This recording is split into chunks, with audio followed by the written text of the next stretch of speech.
Hey guys, welcome back to another episode of Greenlit and Grounded. In today's episode, we had the pleasure of sitting down and chatting with Starr Domingue. We had an opportunity to chat with her about her experience being a trailblazer in the Canadian musical theatre space, particularly for Black women. We also talked about her reprising her role as Bee in Something Rotten at Stratford. We also chatted about what her perspective is on what it means for an actor to truly be present.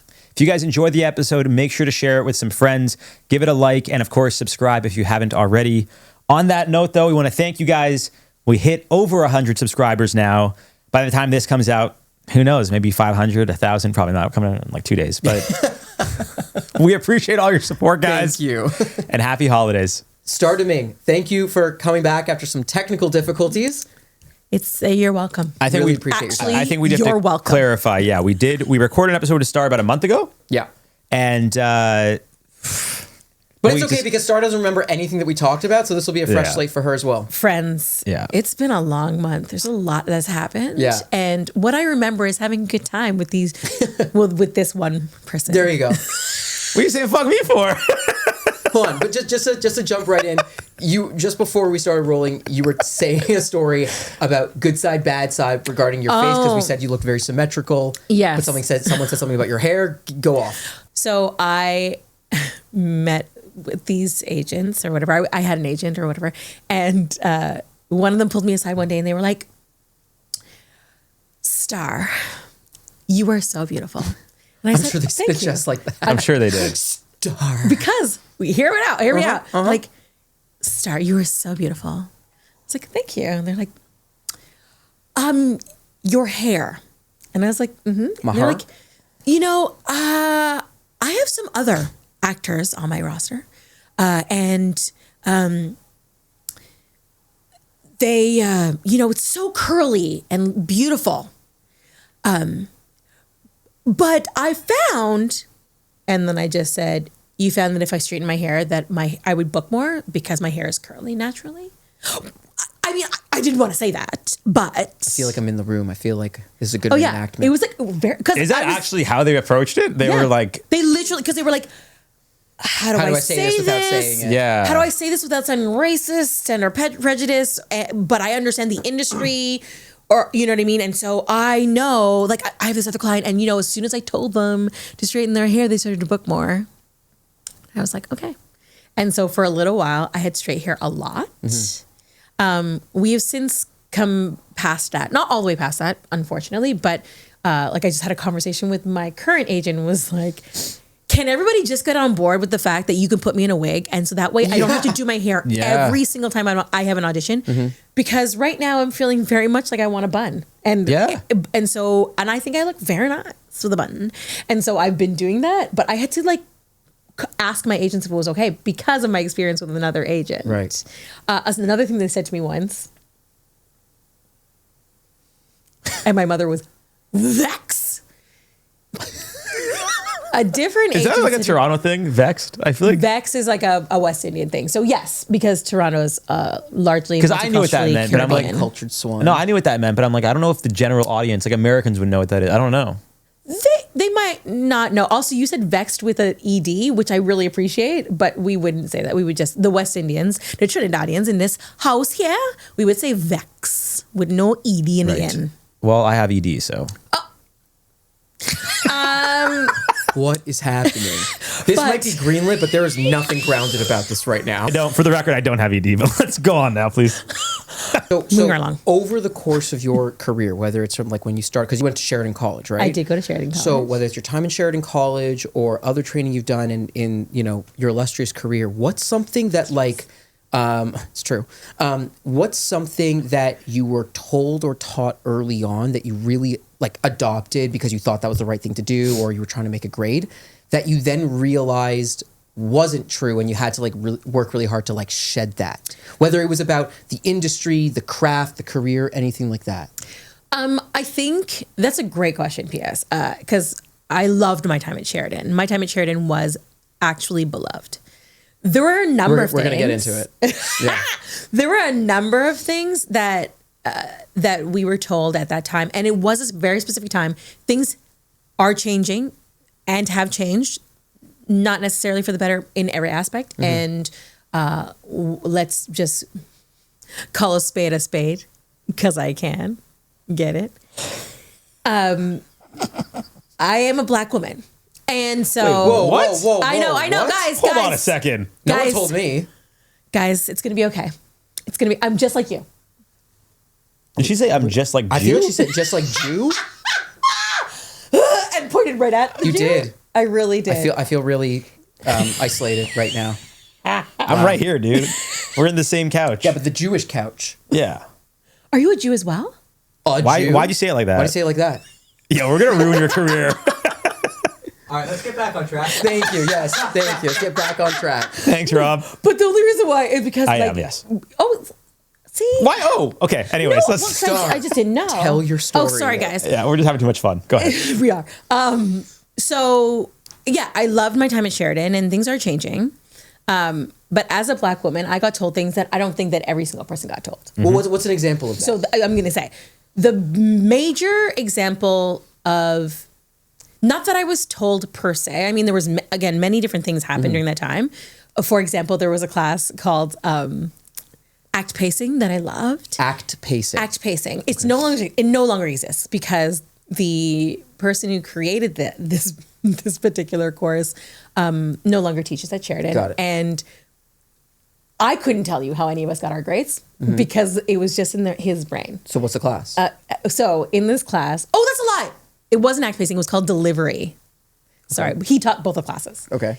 And it's important to note that again, nobody teaches these classes anymore because his marks were in his head. Like I couldn't tell you right now how come anybody got an A or a C. Yeah. Right. At a time when if you got a C, you had to go to remedial, and if you got a C again, you got kicked out of the program.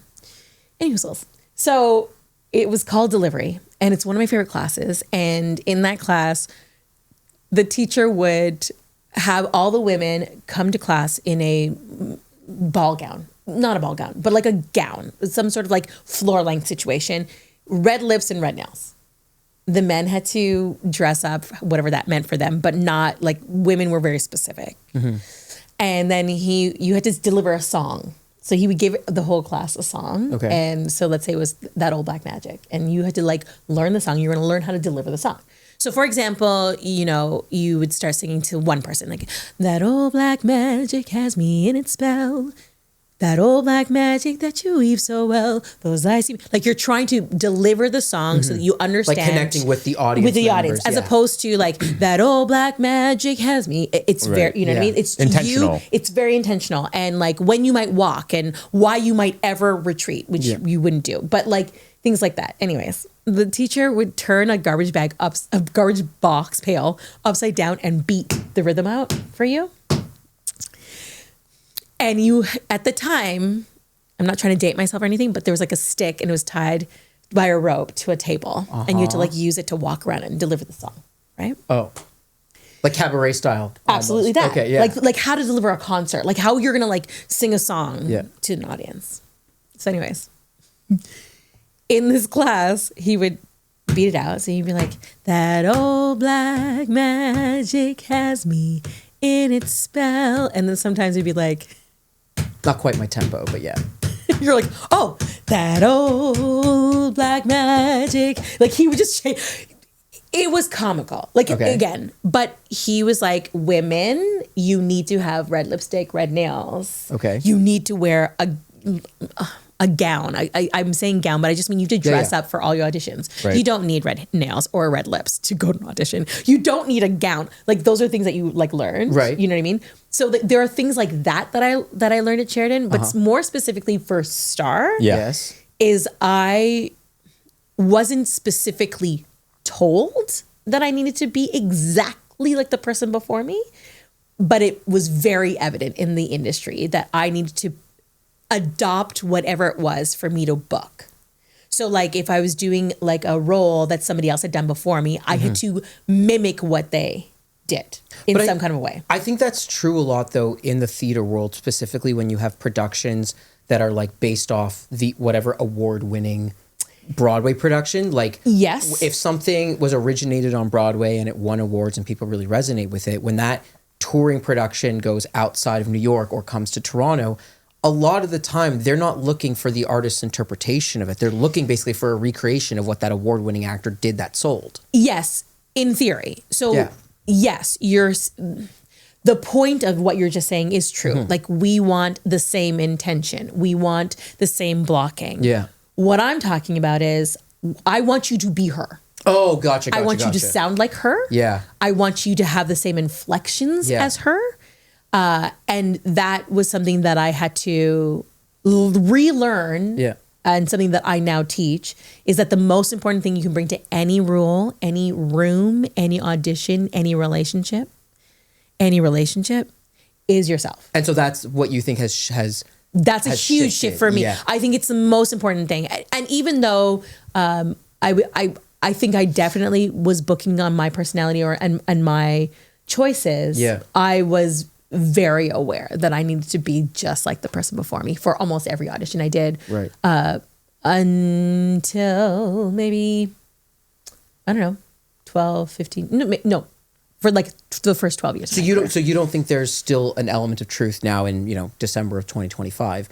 You don't think that there's still an element of truth to having a specific kind of look or a specific kind of sound for, and I'm talking musical theater here strictly, because I do think that there is this idea of like a Broadway sound, a Broadway belt, where dancers have to look a certain way and move a certain way. You don't think that's still true? I think that the predominant visual aspect to entertainment wants people to look a certain way. Yeah, in fair general. enough. Like Yeah. generalities, they want a Eurocentric view of beauty. And so you're going to find statuesque, long leggy Yeah. women. Yeah.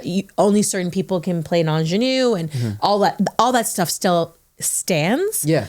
But I think more important to that is if you can bring your most authentic self to anything, your look is you can't change your look. Right. Like Right. I am black, guys. Like you're not going to get around that. I still can't get over that. I know. I'm so sorry to burst your bubble.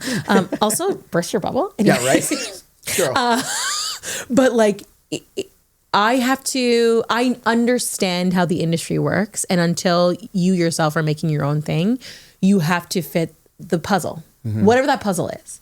So, yes, in musical theater, in TV and film, there's a puzzle and they're trying to make something happen that they think has to happen in order for the thing to work. Right. So yes, there is an element of that, but I don't think that you have to be that thing anymore, like the way that I had to be. And so the thing that you shed over the years, the things that you kind of like unlearned was this idea that you had to have a certain look or you had to have a certain sound, and you can lean into more of your own look and your own sound. My own sound specifically, my own sound, my own intentions, my own creativity, my own authenticity. Again, I can't change being black. And so that is a challenge. I'm not light skinned and I'm not dark skinned. And for a long time, the privilege of that gave me a lot of opportunity. It still gives me a lot of opportunity. Again, I respect the fact that I've had as a successful career as I've had. And that has something to do with the skin color. But You attribute some of your success to the color of your skin? yeah, because I'm Okay. not dark skinned. Okay. So I still achieved some success, even though I was black at a time when being black was not necessarily the thing that people wanted to see. Gotcha. Right. So I have for all intents and purpose a Eurocentric, what do they call it? Some people say an exotic look. Can't exactly tell where I'm from because my family is so mixed because we're from Trinidad. So, my dad is black and white and my mom is and Spanish and my mom is South Asian and black and white and Portuguese. So like I have with all that being said, I have a privilege because of what I look like. I recognize that. But that has, I think, been a barrier when it comes to certain things because you can't pretend that I'm not black. So there's success that some people have that because they're lighter skinned than me, the shadism of it all, the colorism of it all, that they'll put you in a blonde wig and be like, oh, look at us. I'm diverse. I'm, EDI, all that stuff. And then just erase their heritage. You can't do that with me. You put me on stage, people are like, she's black. Right. So where we have made some strides in certain areas, musical theater is sorely lacking in Canada specifically. In terms of the progress in that. There is progress. Yeah. I'm not trying to say that there isn't, but musical theater in Canada is lacking in that way. It's very. When I did my master's, which had a focus on this specific topic, you wrote a whole thesis project. Yes. On your experience as a Black woman growing up in the Canadian musical theater world. Yes. And the kind of like the hurdles you had to overcome with that. Yes. So talk a little bit about that in terms of your discovery of unpacking that, because you said that you had advantages or privileges, that you said regarding your skin color, but your thesis sort of talks about the other side of it. Yes. So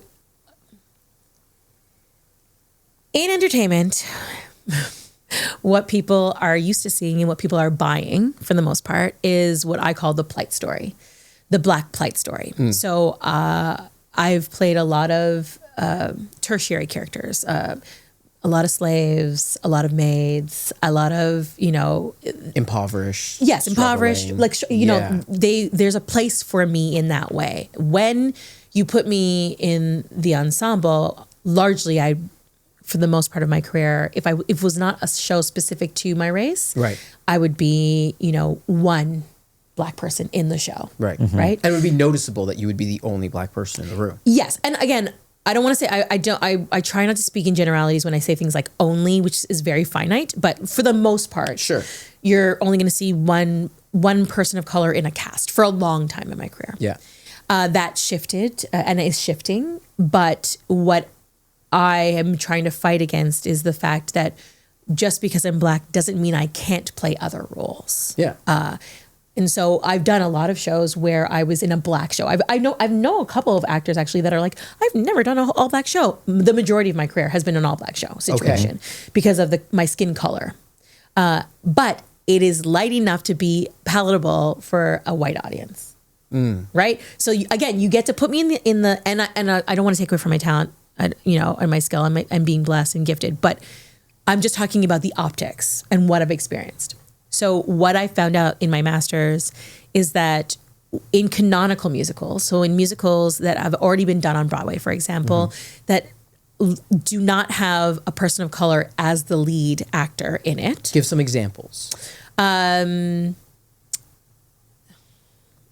Every musical on the planet. What do you mean?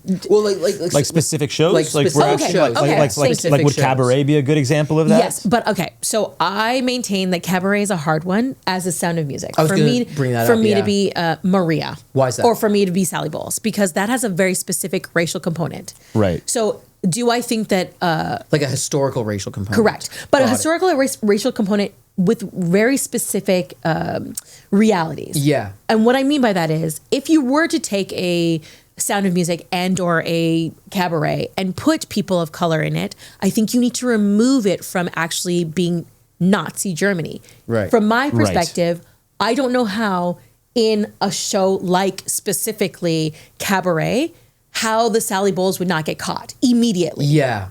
Right? The whole She's literally front and center. Correct. Yeah. So the whole premise of both those shows, and don't get me wrong, they've both been done. Cabaret recently actually just got done with a lot of Black people in it. And there was one that was done at Shaw Festival that I did not audition for specifically because I was like, I don't understand it. And Peter Hinton, who's a genius, I think he handled it in a very specific way that made it palatable for the actors and for the audience. But I'm aware, but nobody was Sally Bowles and nobody was Maria. These families are hiding from the Nazis. How would they, or these people, how would they be able to hide when you look like me from a racist regime? Yeah. Right. So it's not that. But for example, The Wizard of Oz. I have never played Dorothy. And Dorothy is like a role that like means so much. It means to a you. lot. It's the reason I wanted to be an actor. Right. Is to be Dorothy in The Wizard of Oz. Can we jump? I don't know. That's why. I don't know. Judy Garland, Dorothy. Like you saw the movie. I saw the and you movie were like when just I was like, oh very, my very God, small. And you were just hooked. That Yeah, just like inspired you. and it's like one of my all-time favorite movies. Yeah. And if I talk about it too much, I might cry. So I won't talk Great. about it too It's much. great content. It is. No, it just You're telling me like a thumbnail like this made her cry. People would be like, what was it? touche. I'm just thinking. You know what? I'm here to help. Thank you. But the Dorothy and the Wizard of Oz, it's not Dorothy and the Wiz. It's a completely different show. Yeah. Dorothy and the Wizard of Oz, that specific story, telling that story of an orphaned Yep. child who has an accident and goes to a land where she encounters fantastical beings, including witches and flying monkeys. And talking lions. And talking lions, talking scarecrows, talking tin men. Like a fantastical world. Yeah. And then realizes that what is most important is home and that it's always been inside her, right? Yeah. Nobody can tell me on this planet Earth that the Dorothy that we saw, Judy Garland's Dorothy in the original Wizard of Oz in the movie, that those two people, Aunt Em and Uncle Henry, were her actual aunts and uncles. Nobody on Earth can tell me that. 0 people can tell me that. Right. She lives on a farm. Yeah. It's farmhands that she encounters. She encounters the wizard and the Wicked Witch, Yeah. It's not like it's based on like a biological family where Correct. because this person's this Right. other person has to be that. has to be that. Right. And yet, never had an audition for it. For my entire career. It is the role that I became an actor to be. I don't know why that is. I've yet to see a darker skinned Black woman play that role. There's Dorothy, one of my favorites because of what it is Eliza in My Fair Lady. Yeah.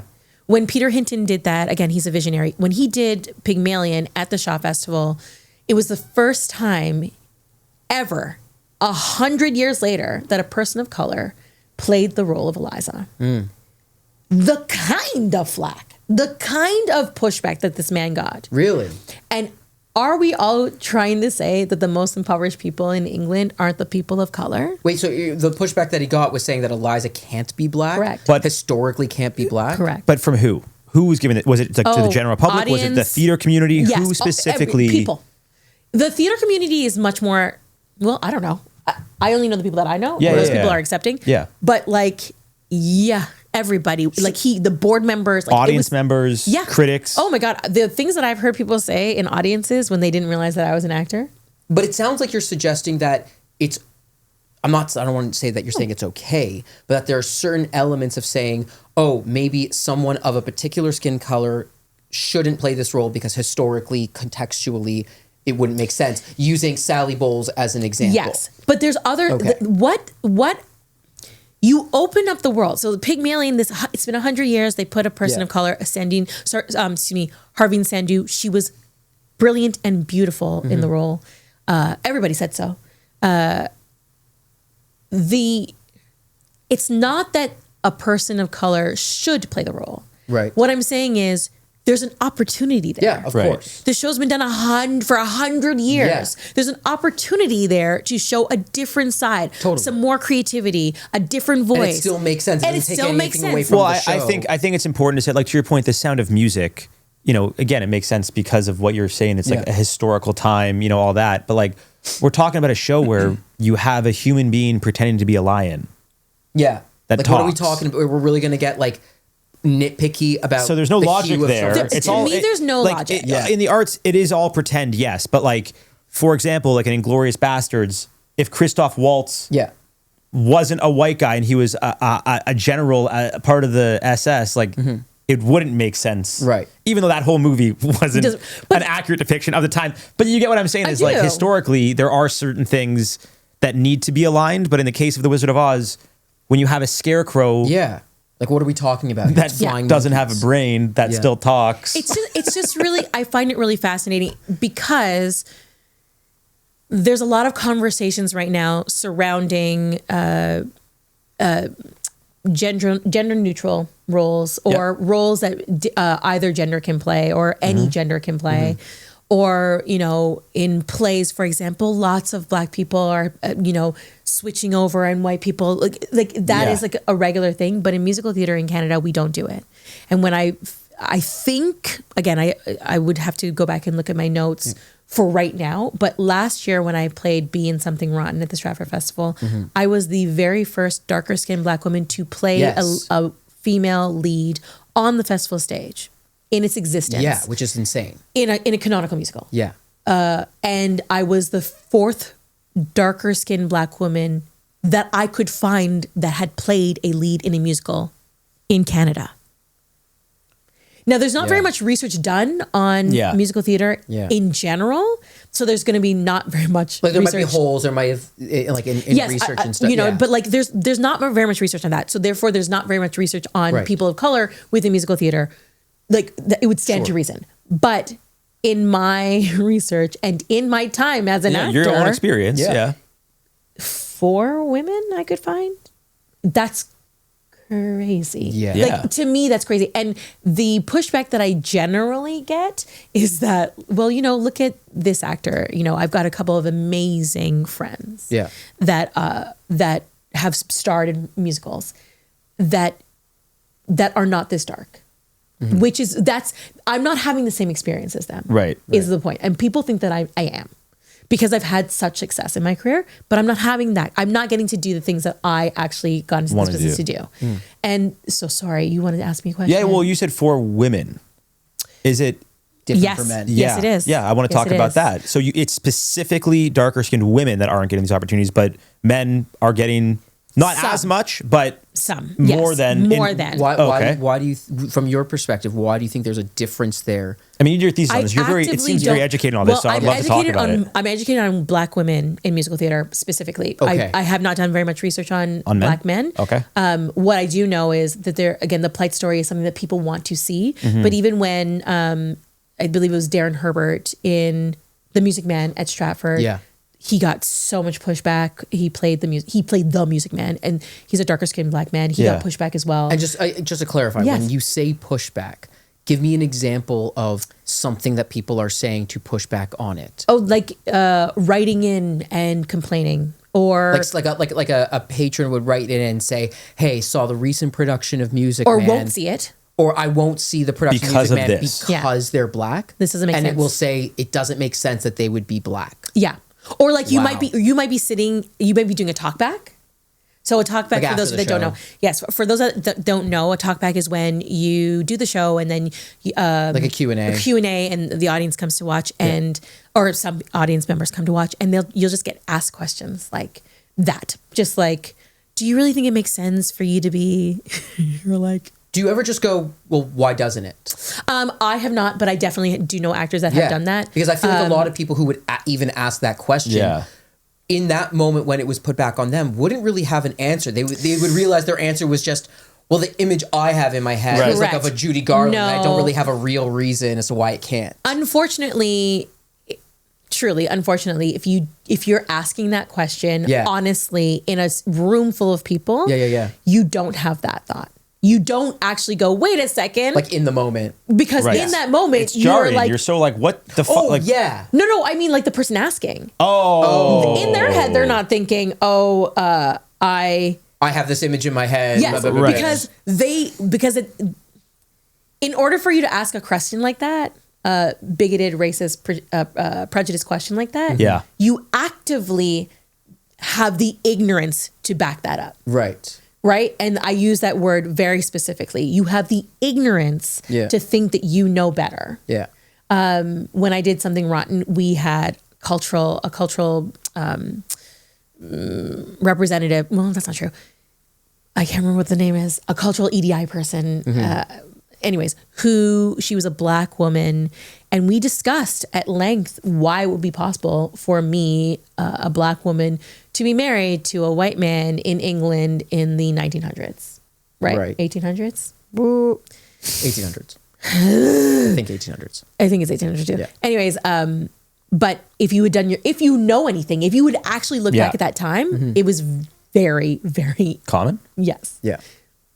Black women were there. Black people were there. Right. That once slavery happened, slavery was an economic thing. It wasn't specifically about we hate Black people. Well, slavery was actually a global trade in multiple regions of the world. So slavery wasn't isolated to just Black people in one part of the world. Yeah. But there was a huge trade between Africa and England, and Black people were there. Yeah. It wasn't that I was not there at all. Yeah. It's just that stories weren't being told. Right. Stories aren't being told. Right. Yeah. So anyways, when you go into your research about it, there's just a possibility and for a broader conversation And, you know, I wrote this show, by the grace of God, I wrote this show called I'm the Greatest Starr, but no one knows that.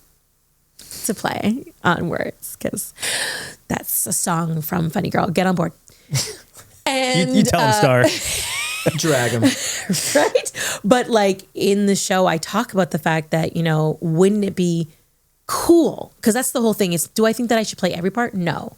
But wouldn't it be cool to see the class structure in My Fair Lady be offset by a cultural component, by a black Eliza, or you know a black multicultural, a black Mame in the show Mame. That's unhelpful to you guys if you don't know the musicals, but Mame who marries a plantation owner and he has to explain it to his family.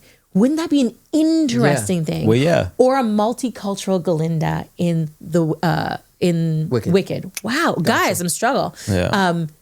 Because it's pretend. None of it's real. That's the point. Yeah. The point is it's pretend. As soon as somebody walks through the theater doors, You're bursting a lot of people's Glinda bubble right now. again. But like as soon as you walk through the theater doors, Yeah. You're choosing to buy into the fact that this suspend is belief. Suspend And- belief. Yeah. If I'm being honest, it's not even just when you walk into the theater. The moment you come home at the end of the day or choose to sit down, turn on that TV, and for an hour not deal with real life, you are choosing to buy into the narrative that is being projected at you. Yeah.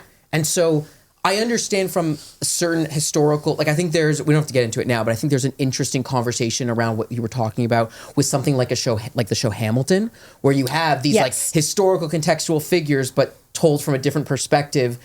There's an interesting conversation about that, but you are going in there knowing that. So why? And you bought a ticket, right? So why choose to have the lens of like, oh, I'm going to buy a ticket and spend my money, or I'm going to buy a subscription package and spend my time, but I'm only going to accept it and enjoy it as I'm watching it if it hits these markers of historical accuracy, even though I know it's all fake. It's just I hear that and I just think of the producers. Like that's it's exactly that. You know it's exactly what I mean? Like that's. The conversation it's fascinating. Sorry, that probably made a lot of noise. You're fine. Apologies. Okay. The conversation surrounding race within entertainment is always fascinating for me. Yeah. And, you know... Well, yeah, you did your thesis on it. So, I did. Yeah. But it's fascinating because if you don't know, then you don't know, right? So that's my current MO in my career is to try and do things to like just start a conversation Educate or people. to challenge people or to educate them or to, you know, I just want to, at this point, I want to do things where I'm making a difference and I'm enjoying it. I also don't love the plight story. It is not my story. Right. So I find myself more inclined to be an Eliza for the purposes of that story of like changing who you are through speech. Like that's what that's about. Yeah. That's all that's really about. Changing who you are through the way in which you talk. Yeah. Or like a Wizard of Oz and like bringing that kind of joy to people. That's what I relate to. Yeah. More so than me, I don't know, being a slave. Right. I've seen that. I've seen that story. Right. Yeah. I've seen it a lot, in fact. So I want to, you've touched on Plain B and Something Rotten a few times. I have, because I loved it. And again, it all just takes one visionary to say, let's just try this. Yeah. Right. So now you are going back to I am going back to reprise the role. That's how you say it? Look at me go, guys. Reprise. Boy, Yes. I'm Yeah. proud. Go ahead. I'm learning some things. I've been watching this podcast, Greenlit and Granted. You Learn know. a couple things as you pick it up. So I wanted to ask you, we actually had the pleasure to see you. When was that? In the summer? Last year. It was opening night. Yes. We came. Jared and I came opening night and saw you. Because we're good friends. Yeah, And you didn't even remember meeting me, but it's okay. that's true. That's so true. Anyways, besides the point, you're now going back to that role. Yes. After how long of a break? A Is year. it? So you played it for how long, and then a year break? Played it for a year. Well, 11 months. Okay. And then, or 10 months or whatever it is. Then a year break. And then a year break. And now you're going then back I'm going to to do it. it. Yeah. So now, over that course of time, you've changed as an artist, as a person. Yeah. How do you reapproach the same character? Do you go with, this is what worked last time, I'm just going to do that again and trust that it works? Do you have a fresh approach? Is it a bit of both? Like, walk us or are through you that. now going into it Friends. trying to do something different? Similar to what we were talking about before with Yeah. my memory. I don't actively remember what I did currently. I'm sure there's footage. I'm sure that things will come back to me at Like the time. muscle memory, right? Yeah. Muscle Go memory through it will again for and be sure like, oh, come yeah, back. this was like this. But a lot of people have asked me, like, oh, well, it's going to be really easy to go back into that role. I just don't see Donna Fjord allowing it to be that easy. And here's why. That woman is relentless. She wants all the funny. She is inspiring all the actors in the room to bring their best selves, their authentic selves, their funniest selves. Best idea wins. That's what she believes in. Mm-hmm. So we were working up until opening night. She'd be like, hey, I had a thought. Right? Like just to like make it better. Yeah. And so when we start rehearsals in January, and the first 2 weeks, I thought for sure we'd be starting with my second show, or our second show, the second musical, which is also another one of Donna's beloved musicals, Guys and Dolls. But we're not. We're starting with Something Rotten, which just tells me everything that I need to know. Like, it just tells me that she wants to work at that and make it better. Right. Do I think that there are going to be aspects that are the same? 100%. Of course. But also my beautiful love interest, sweet Mark Yor, didn't leave the stage but for 7 minutes the entire show. I think we're probably going to change that if we can. You know what I mean? Like, it's a hard show. He's never leaves the stage. He's on. Yeah. So I have a suspicion that it will just be better. I hope it'll just be better. I think that that's going to be the point of it. I don't remember. I'm sure there'll be some muscle memory, but currently, the other day I tried to sing the song and I was like, "Ooh, I guess I should learn Dust that again." off, yeah. Like, truly, like, just, ooh. Yeah. It's, I think that that's the benefit of being in this business, is like moving on to different projects. Yeah. So like having done that for a year, and I loved it. Like, I really, really loved it. And it came at a very good time in my life, like the perfect time, truly, to be surrounded by those artists. And so I feel really honored and I'm so appreciative. But other things have come up, like other shows. And so I'm excited to revisit it. I'm excited to be with those artists again.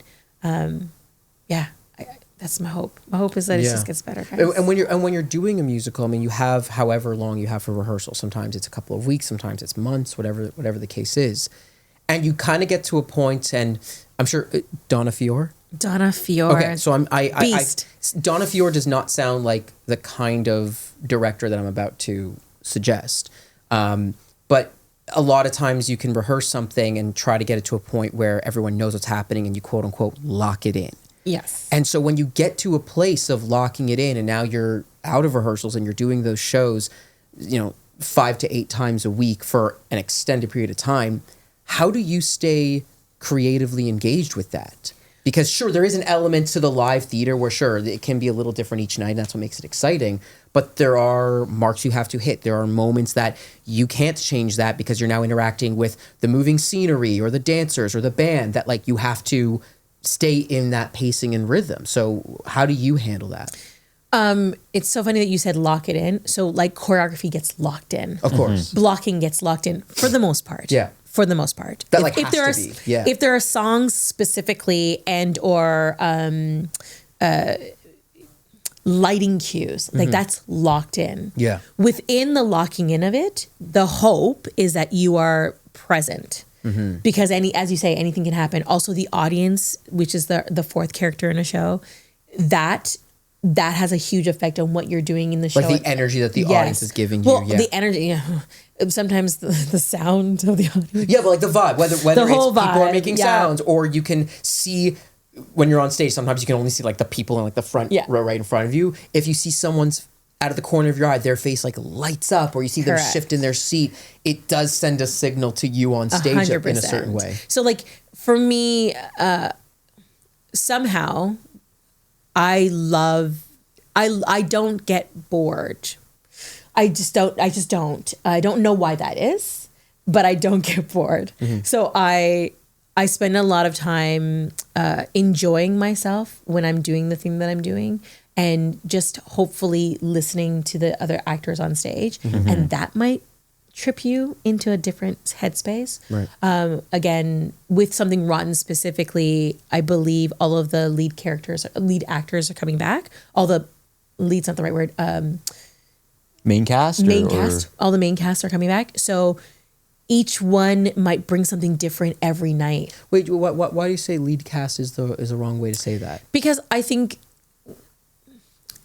there are leads, whatever that means. They carry the show. Yeah. And so, yes, the leads are coming back, but also the main cast, as in people that may not be the leads. They might be supporting or, featured. And so I want to make the distinction that the majority of the cast is coming back. Gotcha. But not everybody. Yeah, that makes sense. And so every single person you're interacting with, hopefully, is present. And what am I like? They're in front of you, so that's present. Yeah. But they're like, sometimes you just might get like just something simple, or a conversation you had beforehand, or like, in a moment you catch something. Like I think last year when Mark went to hug me, my apron flew off, and somehow he was able to catch it and throw it. Spider-Man. It was amazing because we were in a moment, and I was just like, that's funny. And I was singing my song. Like there was no time to stop. Yeah. So you're like, But that's what I just mean. going. You can't stop and let that affect you. So that's why I'm wondering. But it does affect you. Like, I see what you're saying. It still affects you. But you have to have it affect you in rhythm of the other stuff that's happening. Yes. Yeah. And so you're reacting. It is timed. When I just did Come From Away in Gander. And it's the entire show's to a click track, which I didn't know. A click track is. I've done a couple of those. Yes, and so for those that don't know, a click track is when the rhythm of the show is going. It's on a track. There's live instrumentalists, but it is rhythmically done at a time. Yeah. Not that your lines are, but everything about the show is done to this timing, except for my songs in that show. And in those moments, doing Come From Away, for example, that show was very specific. Again, came to me at the right time in my life. It was very connected to the material, and the moments when anything could happen that could change the way you're doing the scene that day, or impact you, or you're feeling it in a different way, and hopefully you're just staying present. That's really the best way for me to put it. I'm so sorry that's not as clear. No. It's just trying to just be present with the actors on stage. And just because you said it a few times, and I think words get used in this craft and in this industry, in this business, that sometimes get glossed over, and they start to lose their meaning because it gets overused. So I'm curious, what do you mean by just being present? Like really looking at you right now in this conversation. I could just not be. I could be just saying things by rote. Right.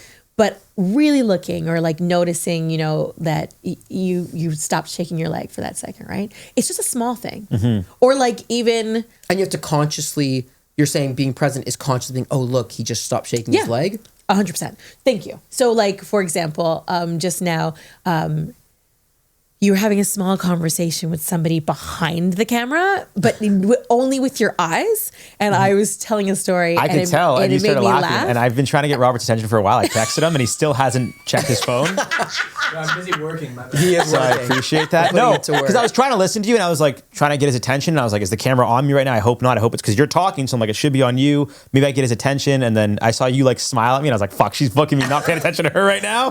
Present, baby. but that's what I mean, though. It's like so in those moments. 5-0? Okay.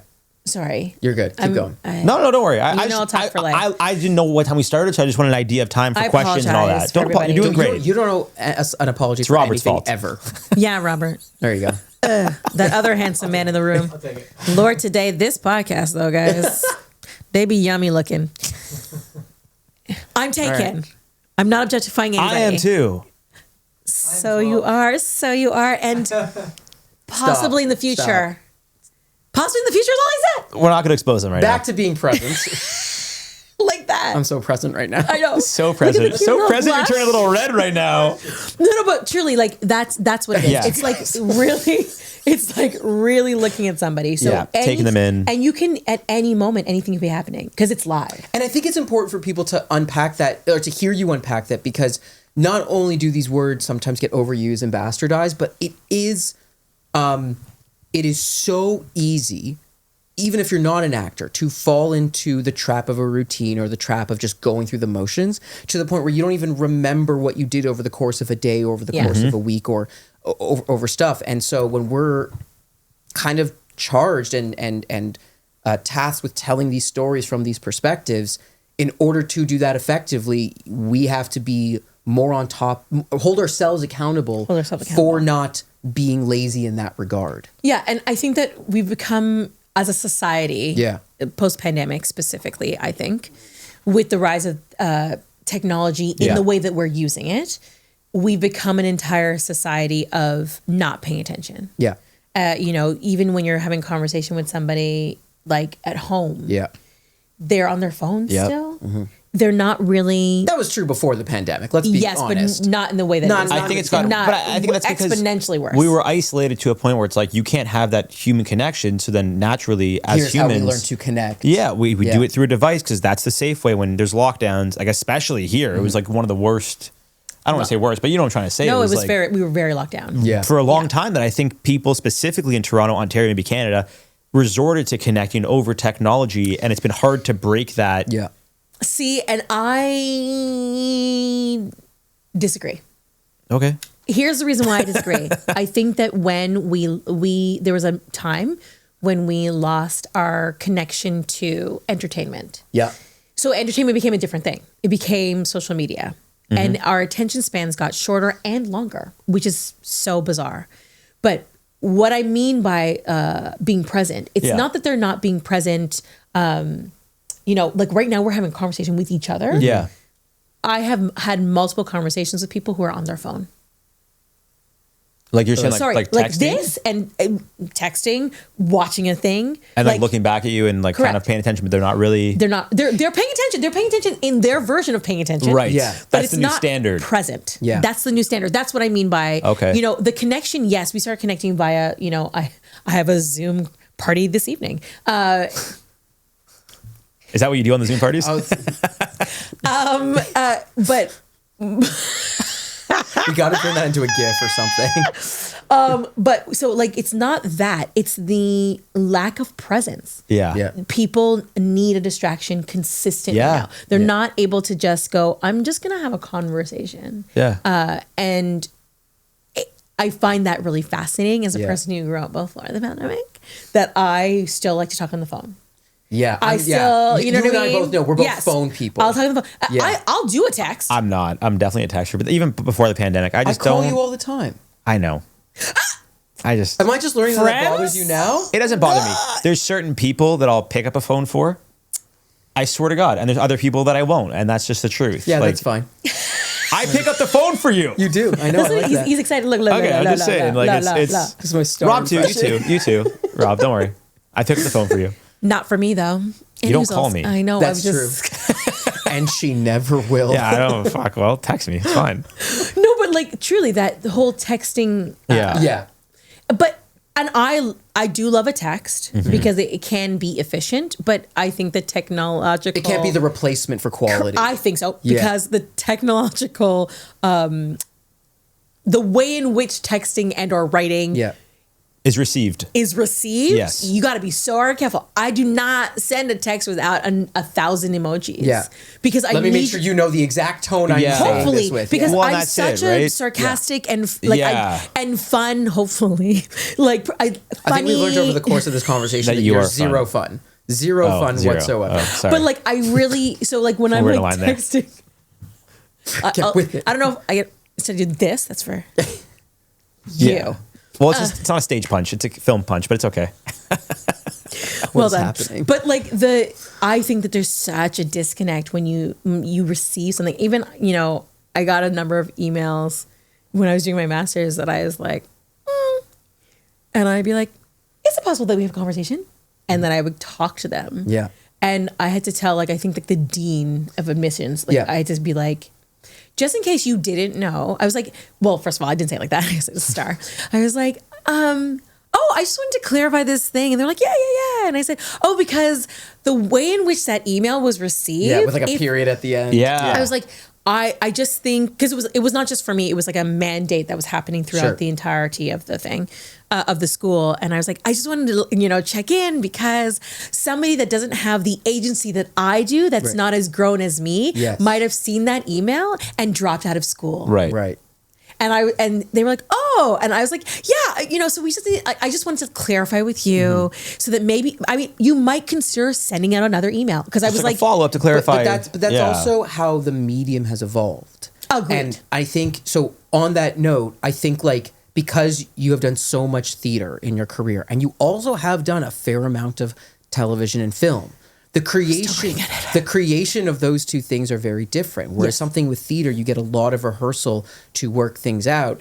And so you spend a lot of time marinating in it. Whereas TV and film, a lot of the times you don't have any rehearsal. You're just thrown in, and your one rehearsal is when you are already on set, cameras 30 seconds out, and you're just going through the blocking. and you're with some sort of star, not this kind of star, but You're- Could be you as well. You're Famous opposite. person. You're opposite someone of someone who is like a big name that you have feelings about being in their vicinity, and so you have so much experience with the rehearsal process of it. What do you have to shift within yourself as a performer when you are then going into film and TV land to be okay with whatever happens, as opposed to something that you really like needed out? it's a great question. Guys, you got good questions. Oh, thank you. This is our second time Yeah, we had a rehearsal with you. with you. I was there. You don't remember it, but It's you were okay. there. It's fine. What I can really appreciate about the film process, the film TV process, is that actual thing. I miss not going to auditions in person. Like I miss the spontaneity of those moments. Yeah. Same, honestly. Yeah. And it's I find it really interesting going into like being on set and having just to like go at something and not being able to filter out what your real response is. But what do then you do as a performer? Because if you're, let's say you're doing something rotten for a year after weeks of rehearsal. So you have flexed this muscle of rehearsal Yeah. and product. If then you finish something rotten or another play, and then the very next week or 2 weeks later, you are then on set for something and you got the sides the night before, what does Starr have to shift in her mindset and in her prep to then go into that different way of working for that different medium? I think that's a hard question because I would have to be in it to like really see, because I think for me what I attempt to do, because it is hard, to switch from memorization so that it could be conversational. I think that what I try to do is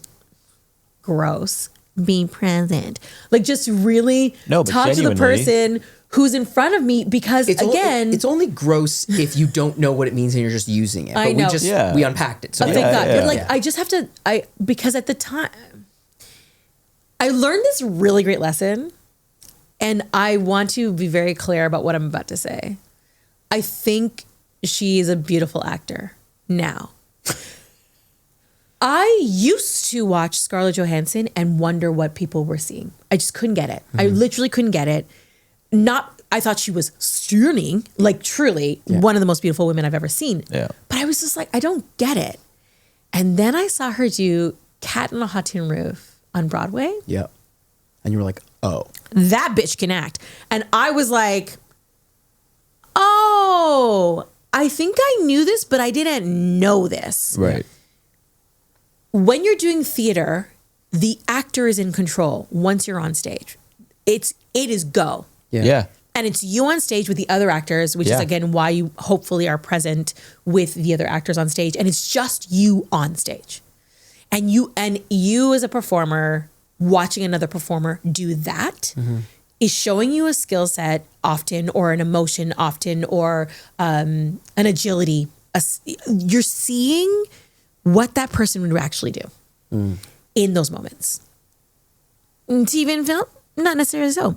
What happens in TV and film is you do your work, and then there is a wide and hopefully a medium, and hopefully even more a close-up, and a number of takes for each of those things. And then at the end of the day, the director and the editor sit in a room and decide what worked in their humble opinion. Yeah. Meaning, and not necessarily you're acting. Like, not that the actor has no agency or control in anything, but they just don't get the final. They don't get the final say They in don't get the final say. what we see as an Yeah. audience member in that theater. So what I mean by that is you might have done your best work on take number 1 and number 2, but there was a hair in the lens. Yeah. And so they're like, we can't use that take. So we're going to skip to take number 17, Right. Yeah. right?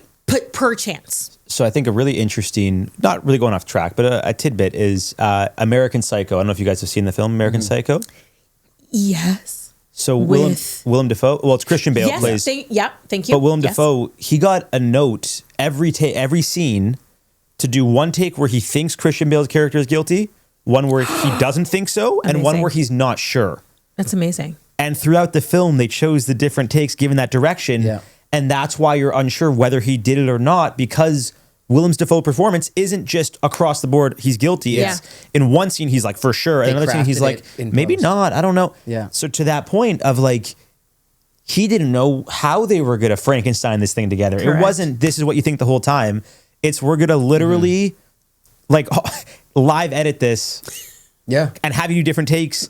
And then as we edit it, we're going to decide which one makes the most sense for the whole sake of the film. It's incredible. It's like, well, it would be incredible if other directors and or actors had that foresight Right. Well, yeah. and or time and money. For Let's be sure. for real. For sure. There's a lot of factors behind that. But And so, I like my point of like what I'm saying, because I want to do that from now on a little bit in my brain. Yeah. Like, try because that's what makes those performances compelling. for sure. Because as complex human beings, we don't always have the answers. Yeah. And we don't know what we're going to say.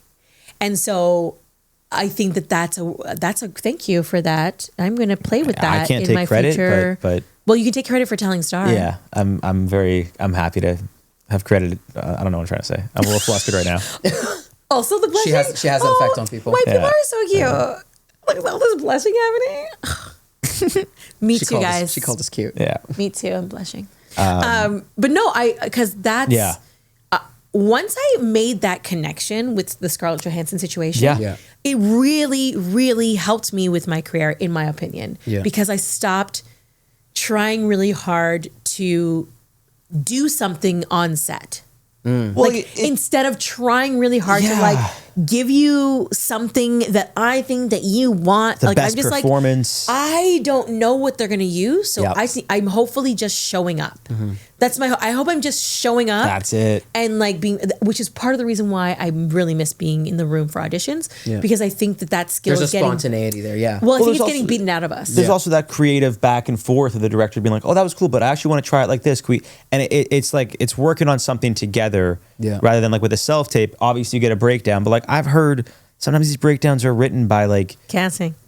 casting assistants who Assistants. just don't even it could be their first day on the job and they're like, I think this is what it is. Like it's so off from what And the director's vision is. That it's so crazy what we do. yeah. It's so crazy what we do. I just I'm writing for this publication, and that sounded really cool. I heard myself saying it, and I was like, Yeah, well, it does sound cool. I'm a big deal. That's so weird. Anywho, I was writing for a little while, Yeah. and I made a discovery that while I was getting my master's, I did 120 auditions between September 1st and December 31st. Whoa. Wait, in 4 months? 120 auditions, not including callbacks, between September 1st and December 31st. So again, an embarrassment of riches. I want to be very clear about that. 120. That's one a day. That's 30 a month. So one a day. I was gonna say, give or take. But I'm saying like, we have some 31 days. Oh, yeah. I know, but you didn't get one on Christmas Day, so that doesn't count. Correct. Labor You know what I Day mean? doesn't count. You know So what I mean? Thanksgiving, no, it's one a day. So one a day. How dare you? But like, so I did that. And of those 120, I booked 12 times while I was doing 2 full-time courses, right? Jeez. Crazy. It's crazy. And before 2020, my breakdowns were something like woman, again, I just wrote this down. So like, Yeah. woman or Jackie, woman, 20 to 30, black. she is at a party and all hell breaks loose. Actor one line. Or Crystal. Crystal, Chiffon, and Ronette are the urchins on Skid Row. They are a part of reality, and they are cool and urban, black, voice range, vocal range. Since the pandemic, the kinds of breakdowns I've been getting, like, I don't know, Tracy, woman, 30 to 55, Black, East Asian, Eastern European, South Asian, Indigenous, every single... So way less literally specific. super unspecific. Or Detective Sanchez, male or female, Open ethnicity. 20 To 50. to 55. Yeah. On the one hand, you're like, okay, they clearly don't know what they want. Yeah. So let me just give them my version of what this Yeah, person that's is. what you have to do. 100%. On the one hand. 100%. But also Yeah, a little unhelpful because you're kind of like, for sure. I agree. You're still trying to figure out. It's only been 5 years since that switch has happened. Yeah. So you're still going, okay, how can I give them what they want in terms of like, if am I a black girl or am I a black girl? Y'all know what I'm talking about. Well, you could even say like, you know, is it they want a young looking person with a mature vibe to them, or do they want a 45-year-old looking person that acts like they're 20? Has Andy like a Samberg youthfulness from to them. Brooklyn Nine-Nine. Yeah. I don't know what his age range is. I would Yeah. say maybe mid 30s, maybe, but he acts like a child. Whereas like, you know, what's her name? Is it Sanchez? Yeah. In it? In Brooklyn Nine-Nine? Yeah. Like, Yeah. she's probably like mid 30s, but has that like older mentality of Yeah. deadpan. So it's like,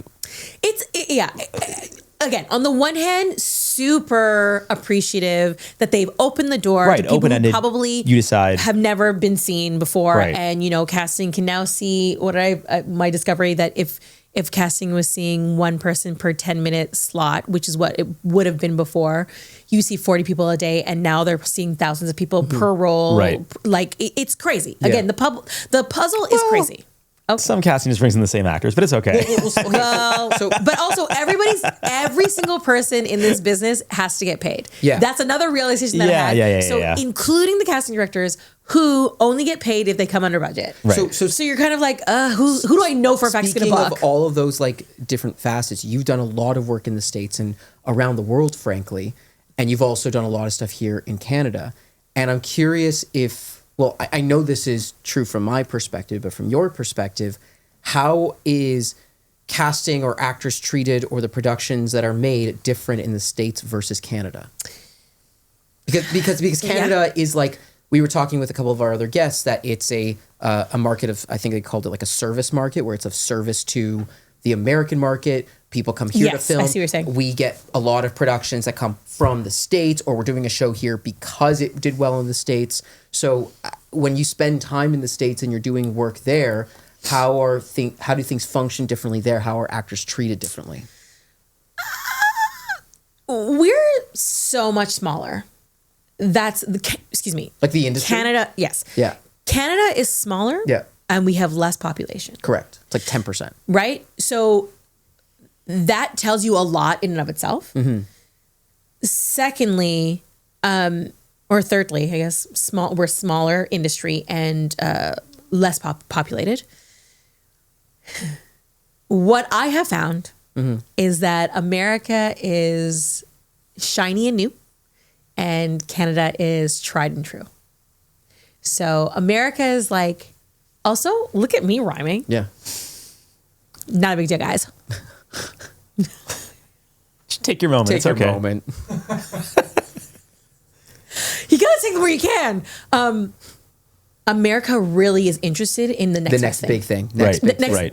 like not even next big, next best. They're just Yeah. kind of like, and by best, they just mean different. Like, Right. let's just try Right. something new. It's kind of like what you were saying before about Donna Fiore, where it's like best idea Best wins. idea wins. That to me, when I was spending time in the States, it really felt like I don't care what you've done before. If you come in here and Bring something? bring something new, I'm down to give you a shot at this leading role in a Broadway show. yeah. So, but that feels like you were just saying about like here with casting, like nobody wants to lose their job, everybody wants to do a good job, kind of thing. It seems like that's a major difference, and maybe you could speak on this.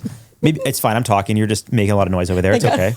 Maybe we could speak on this. That it does feel like in Canada, there's like a play it safe mentality of like, let's not take chances. We know this works. Similar to what Daniel's saying is like, oh, it worked in the States. Okay, then we could bring it to Canada.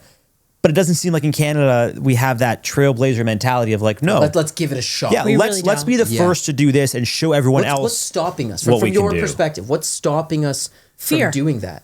Fear. Fear of stops failure. Fear of what? fear of everything. Fear of failure, fear of losing audience, fear of backlash, fear of losing money, fear of fear, ignorance, fear. Everything, I think the biggest obstacle for any person, full stop, but especially in this business, is fear, in my opinion. Do you feel that that's also true for some of the stuff you talked about in your thesis? Oh, 100%. In terms of the shifts in the industry pertaining to Black women. In the, Yes. Yeah. Well, because again, we have the Audra McDonalds in the Americas. Right. If you guys Right. don't know who Audra McDonald is, you must go look her Friends. up. Royalty, Broadway royalty. Well, first and foremost, she's a dark skinned Black woman. do you know who Audra McDonald is? For the sake of the camera, I said right and pretend that I did. I do not. Oh, well done. I'm just being honest. I heard the right and I was like, "There's no fucking There's way." this no guy knows. way. I appreciate that. Thank you for your honesty. I'm not gonna lie. I mean, the camera's on I mean, right you did now, lie, but and then I called you out. yeah, on it, yeah, Audra, it's okay. Audra McDonald is this I know who she is. Get out of here. is this incredible woman Mm-hmm. who basically changed the landscape for people of color Yeah. in general, but Black women in specific, because she plays only leads and has been playing only leads, ingenue roles Yeah. Like on Broadway. we're talking. Broadway, Yeah, on okay. Broadway for the last, I'm going to say 30 years. She's also like one of the best singers I've ever On heard in my planet Earth. entire life. On planet Earth. She's so good. And she just, and I've met her a couple times. She's very, very nice. It's no big deal. But she just was playing Gypsy Yeah. on Broadway in Gypsy. Yeah, And played yeah. Mama Right? Rose, Or Mama yeah. Rose. She played Mama Rose. Excuse me. Yeah. She didn't play Gypsy. But she just did that. She was, Ragtime. She played Sarah in I believe it's Sarah. Cut that shit out. Just she was in Ragtime. Yeah. 110 in the Shade. Like I could go down her list, but the point is that she's playing major roles. She's playing the lead role. Yeah. Shows are built around her. Right. They'll cast her first. You want an Audra McDonald. Right. And because she broke the barrier for the majority of people of color, in my opinion, on the Broadway. Would you like say- playing non-traditional casting. But would you say people of color, like women or men, or just people of color in general? Because we're having that discussion before. It's Where true. we were saying, I'm so focused on women, but which is fair. No, No, that's but fair, I'm that's saying, fair. like, based Not on a what you bad know, thing, yeah. based on what you know, I'm just trying to look in my brain for like. I'm so focused on women. I'm so focused on me. It's also fair to say that she may have broken down barriers for non-women yeah, of color, yeah, Yes. yeah. but the way that we can see the impact more immediately is with women of color. 100%. Yeah. Because again, she's darker than me. She's so talented. Yeah. Anyways, we have Audra McDonald in America. We don't have that person here. Right. We have we have Starr. You're very kind. Thank you. But we have, that's very sweet. We have light-skinned powerhouse Yeah, we do. actors We do. in musical theater Yeah. that have playing ingenues forever. And very deservingly so. Exactly. Yeah, they're like so talented. Alexis Gordon, Vanessa Sears, who's Sears. currently starring in Anne Juliet. I'm going to see it in a couple days. Just saw the opening and she's a freaking star. excited, She's excited, very so excited. Powerhouse is the beautiful. only way to describe her, Yeah, yeah. she's so Very beautiful excited. in the role and like having a good time. And again, it's not that they're not existent. It's not that people of color aren't there. Yep. It's just people of a certain color Yeah. aren't there. Interesting. And so that's my pushback, and very well deserving. Alexis Gordon is currently on the Broadway in Harry Potter. Like, it's not that they're not deserving of their success. My conversation consistently is around the colorism that we experience here in Canada. And so when people talk to me about my career specifically, they will liken my career to a Vanessa or an Alexis, but we're not having the same career. It's not the same career. We're not having the same. And to Vanessa's credit, in my vlog, soon to be podcast called The Black Dress Studio, when I interviewed Vanessa during the pandemic, who's these are very good friends of mine. I felt so honored because she was like, I have trailblazers like you who have opened the door for people of color in musical theater and theater in Canada.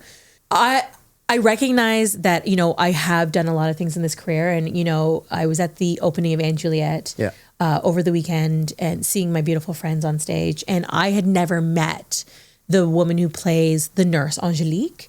I believe her name is Sarah. And I went up to her because she does such an incredible job in the show. Again, the women in the show are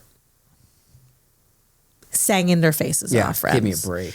And I went up to her just to tell her, like, you should be very proud of your work. You're incredible. And I was like, we've never met. My name is Starr. She said, of course I know who you are. Obviously I know who you are. I'm fangirling right now. Yeah. And it was when I was like, oh, that's really nice. Like, I don't think of myself like that. Right. I get what you're saying. I'm a very appreciative, but she was just like, I cannot believe that Starr Domingue is telling me that I did a good job. Yeah. And it goes such a long way. Well, I mean, but I didn't tell her because I was Starr Domingue. I was just like, you were fierce, You're just girl. like, as a fan, you were you great. did an incredible job, and you need to know that. And I hope that this show lasts forever. Like, you should know how beautiful your work is. Yeah. And her response to me was, I can't believe that you're talking to me right now. Yeah. So I recognize that I have made some headway in this business. I'm talking about just maybe changing the narrative that I can also do other things. Yeah. That's all. Totally. And I'm by the grace of God, things are changing. Have not changed, are changing. Right. So I'm hopeful. I am really, truly hopeful. Okay. Well, before we wrap up, we always end. Did you have one more question? Ask me the question. Yeah, well, I'm ready. It was more so just like related to like industry and, playing it safe in Canada, US taking chances. Oh, yeah. All that. It's like, there have been hits, like Canadian hits that went to the States afterwards. Kim's Convenience, Schitt's Creek, that should prove to Canada that like we do take a quote unquote chance. Not that those were such high budget productions, but they were like homemade and then somehow found their way into Netflix and then blew up. That it's like, what do you think? Not that you have all the answers, but what do you think has to be the catalyst that finally Canadian either producers or networks or whatever it is like, oh no, it's proven that we can do this. Because you would think having shows like Kim's Convenience, Schitt's Creek, that go to number one, I don't know if it was number one, I'm talking shit, but like top 10 on Canada, Netflix, whatever, that winning the Emmys, winning the Golden Globes. You know what I mean? They'd be like, oh, okay, so we can hang. Like, we can do this. We don't have a star system, which is, I think, good and bad.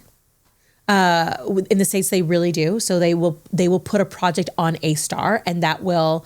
They're hoping that will draw people to that show. That is failing more and more now. That the star system is not really bringing people, bringing people to the box office, or bringing money to the box office. Excuse me, or putting people in butts in seats. Yeah. So we don't have a star system. That in and of itself is a issue. And with the lack of industry and population, we don't have the money. Right. That's the major issue we have is we don't have the money. Let me be clear. Okay. Of course, there's money. There's money everywhere. I was going to say, there's money everywhere. There is money out there. But people are, again, everybody's so The afeared. Yeah. They're so afeared of everything. So when you're at, like, truly, if you're looking at what's going to change the narrative, what I think, honestly, is creator content. Yeah. I think that what's going to have to happen is for the creators themselves to make something and to sell it directly to Netflix. Yeah. Right. And it'll be a Canadian show because it's made by a Canadian person. Right. Yeah. With Canadian artists. Right. But I was literally just looking at this thing the other day, and this girl was like, I was I was auditioning for this thing, blah, blah, blah. And I got down to the end and the directors and the creators all really loved me. And even met all the execs. I saw this too. I shared it with you guys. I think so. Right. Yeah. And then the producers, Who I haven't even met, that wouldn't be on the set with working with me. Correct. Yep. They were like, and I booked it for all intents and purpose. I had booked it and I still didn't book it. Yep. And so the industry is changing so fast in terms of technology, in terms of content and how it works, how entertainment works, that there's opportunity there that I think most people are missing, especially people that are still in the old regime, myself included. There is money and opportunity. We just need to figure out how to make that happen for ourselves. And I think a lot of that has to do with like how we package things, how we pitch things, how we much don't know of how to pitch. ourselves We don't know how to pitch. How much of ourselves we're willing to invest into the ground roots level before anyone has said yes to us. Kind of Because thing. we don't know how to pitch, we don't know how to produce, we don't know how to, and the kind of people Canadians are, the imposter syndrome is strong in this one. Yeah. So everybody's like, oh, I don't know how to do this. It does. I will say, like, just comparing, us to our counterparts, like Americans are very much so. We like, can do anything. We do anything. we're going to go out and Anytime. get it, whereas Canadians are much more, I would say, I don't know if I don't want to generalize, but like more passive. Yeah. Americans are much more so like, I'm going to go out and get it. Canadians are much more so like, I don't want to ruffle feathers. I'll wait for it to come to me. And if the opportunity's right, then maybe we'll do it. Yeah. You got to snag it a little more. And it's just a mentality thing that I think we just got to be more sharks in the water. Yeah. Otherwise, we'll just keep getting eaten by the other sharks. Correct. And I think That was a great fucking analogy, wasn't it? it was beautiful. I'm really proud of you. Thanks, man. For the second time today. Yeah, thanks, man. Only Good for twice. you. Only twice. Julius episode, I had a thought, man. but good for you, man. Good for you. Oh, it was great, man. It's great. No, I agree with you. I think that we just need to go out and get it. Yeah. But I think that in all aspects of our lives, we need to go out and get it in a very different way. At the flip side, it's like, as Canadians, we could all make this mentality shift, but there's going to be a sense of pushback of like, you reach out directly to a casting director, like, hey, I want to introduce myself, whatever, and they might take it as like, whoa. Correct. We don't do this in We are Canada. told a lot of this, like, you're not allowed to do this, never do that, never do that. And there's more conversation about what you're not allowed to do as opposed to things that you should be doing. Yeah. That is true. So it's like, there's got to be a shift in mentality, not only for actors, but across the board, I think. As Canadians. Yeah. And we love Canada. Like, the thing about it is we love us. Like, Canada loves us, and we like to have that to hold over other people's heads. Like, we are the nicer. We're polite. The more We're polite. not, We like we're not that abrasive about us. And so I think that also is difficult to balance because you're trying to be like, I'm this and also I'm this. Right. And the two can coexist. We just need to figure out how to do it. The fine balance. Because you can be like, oh my God, I am so sorry, but I just need to introduce myself. My name is Starr Domingue. I really would love your work. Mm-hmm. Yeah. I would love to know how to do that more. For sure. Like, we can do that. Yeah. Don't reach out to the casting directors. Don't be a dick about it. Right. Don't talk to this actor. Don't talk to this director. Don't be a dick about it. Like, Right. there are ways to approach people. And majority of the times, the reason why everybody's like, don't do this and don't do that is because people don't have time. Yeah. You've got to be respectful of people's time. Right. So, like, there are ways. There's always ways, guys. Yeah. That's my whole thing. Yeah. Always. Like, there's always a way. On that note, we do have to wrap this I up. know. Because we don't have time. We don't have time. But our last The question worst. that we're asking all of our guests is, what is artistically and creatively inspiring you? What is a piece of art that really resonates with you, and where are you drawing that from these days? Or it could be a person. It could be an experience. It could be anything. It doesn't have to be art. Yeah. Thank you for that question, gents. So many things inspire me, like, truly. Yeah. I was just at Art Basel in Miami. Art Basel is a huge market for visual arts. And that was really inspiring just to see how other creatives do what they do. I'm obsessed with TV and film. Unfortunately. So I watch a lot of it. And currently there's so much good TV. Like, TV really is. Yeah, what are you watching these days? We just started watching. Okay. So I watch a lot of TV shows.